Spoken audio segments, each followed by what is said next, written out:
Moray Rabotai, Shalom, Uvracha. Ce Shabbat, on lira Bezrat Hashem, Parashat Wayigash, Parasha très émotionnel après le grand suspense avec Yosef, ses frères, son père et Baruch Hashem.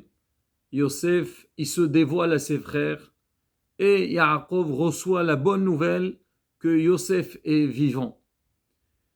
On va parler un petit peu sur la rencontre de Yosef et son frère Binyamin.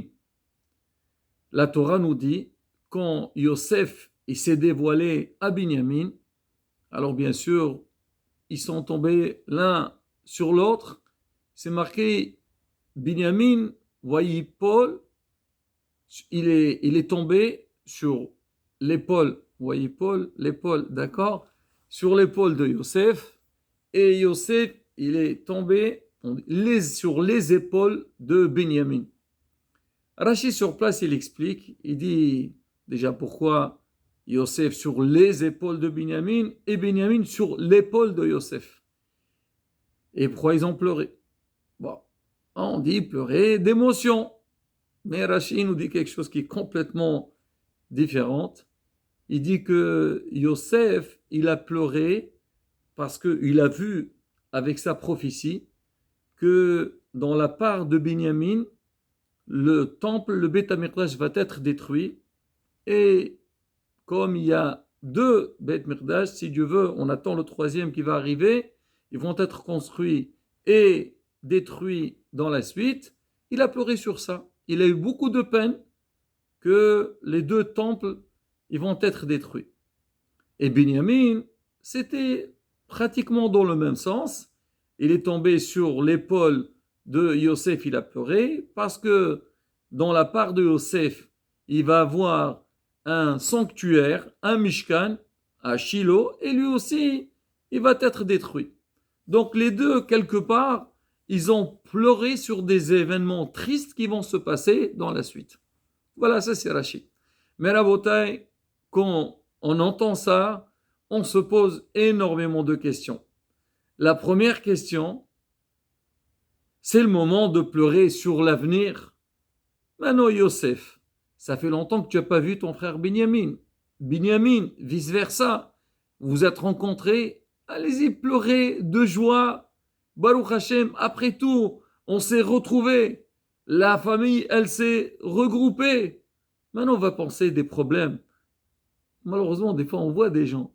Alors, quand tu leur annonces une bonne nouvelle, ils commencent à chercher des histoires. Et tu sais, pour le moment, pense à la bonne chose, la belle chose que tu es en train de vivre. Et les problèmes, on les verra plus tard. Pareil, les deux. Qu'est-ce que vous êtes en train de penser quelque chose qui vient plus tard? Pour le moment, il faut se saluer, comme on dit, boire les haïm, et après, on parlera donc des malheurs qui vont arriver plus tard. Ça, c'est une première question et que tout le monde la pose. Et la deuxième, s'il y a lieu à ce moment-là de pleurer la destruction du temple ou du sanctuaire, comme on dit, chacun y pleure ses problèmes. Yosef, tu veux pleurer? Alors pleure sur ton sanctuaire, sur le sanctuaire qui sera dans ta part et qui va être détruit. Benjamin, pleure les deux temples qui vont être construits dans ton territoire et ils vont être détruits. Pourquoi chacun, donc, il a pleuré le problème de l'autre? Rabotai, il faut bien écouter cette réponse, une réponse exceptionnelle.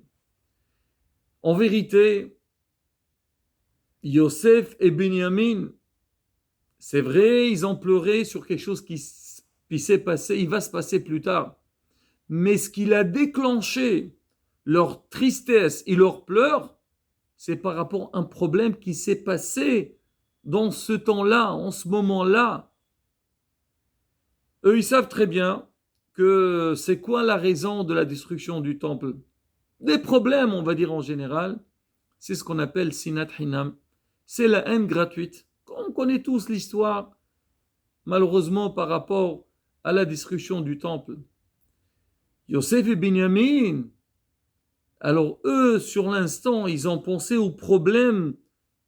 d'actualité, c'est que pourquoi il y a eu tous ces problèmes entre les frères? Parce qu'il y avait Sinat Hinam. Il y avait les frères, ils avaient de la haine, Wayqan Ubu Ehav. Les frères, ils étaient jaloux de Yosef. Et ils ont fait tous ces complots-là, même qu'on dit ce qu'ils avaient fait. Alors c'était, comme on dit, bien analysé et traité. Et pour eux, Yosef, il méritait ça. Mais quoi qu'il arrive, la manière, elle était très difficile. Donc il y avait ce qu'on appelle une sinat hinam, une haine gratuite entre les frères. Et ça a causé qu'à la fin, Yosef, il a été vendu. Et le peuple d'Israël, il est venu en Égypte à cause de cette histoire. Cette histoire a engendré la descente de Yaakov et ses enfants en Égypte.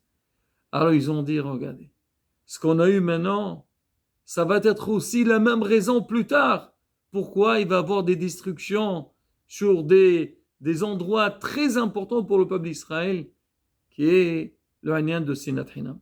C'est pour ça qu'ils ont fait un lien direct entre ce qui s'est passé avec l'événement de la destruction du temple. Maintenant, la deuxième question, on a dit que chacun, il pleure sur sa part. Pourquoi chacun il a pleuré par rapport à l'autre? Alors on sait très bien dans la vie, on dit toujours quand quelqu'un, il faute, et après il fait tchouva, il veut corriger sa faute. On dit qu'est-ce qu'il faut faire? Il faut faire le contraire de ce qu'on a fait dans le passé. Comme je rapporte le Rambam, il dit par exemple, si quelqu'un il a de l'orgueil, il est orgueilleux, il veut travailler sur l'orgueil, qu'est-ce qu'il fait? Il dit il doit essayer d'être humble le maximum possible, aller, comme on dit, d'une extrémité à une autre extrémité.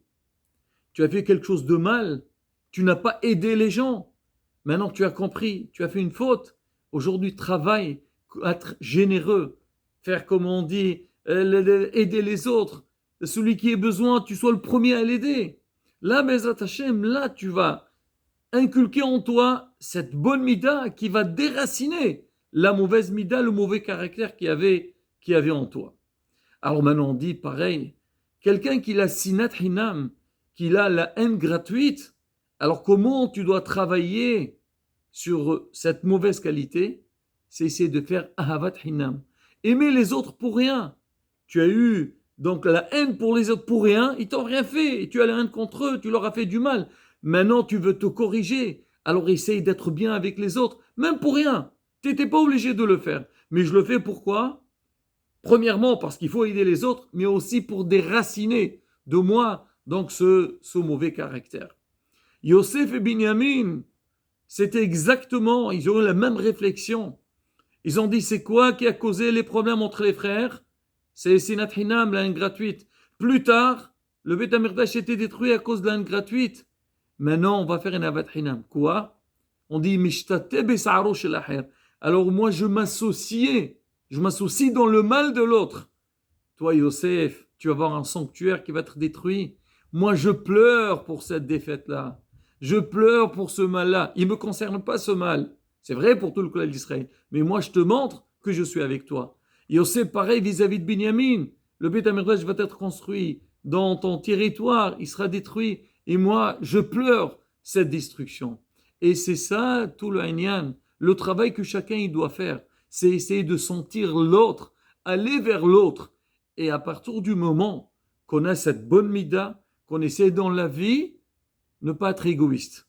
Bien sûr, chacun il doit s'occuper de ses propres besoins, mais aussi essayer de réjouir l'autre, faire du bien à l'autre. Si quelqu'un il est dans le besoin et moi j'ai les capacités, je peux l'aider, aller vers l'autre, l'aider. Là, Bezrat Hashem, on verra que tout s'arrange. Et bien, mais si on réfléchit bien, la vie, elle est basée sur ça, dans tout. Tu vas voir, que ce soit, on va voir la vie du couple.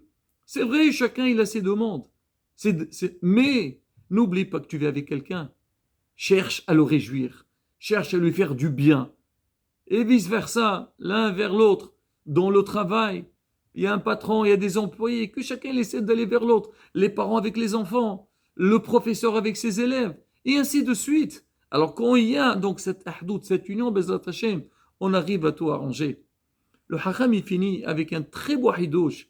Il dit, c'est marqué, Kolam sameh hatan vekala, tout celui qui réjouit un Hatan et Kala, des mariés, qui est Ilubana Ahad Meharbot Yerushalayim, comme s'il a construit une des ruines d'Yerushalayim.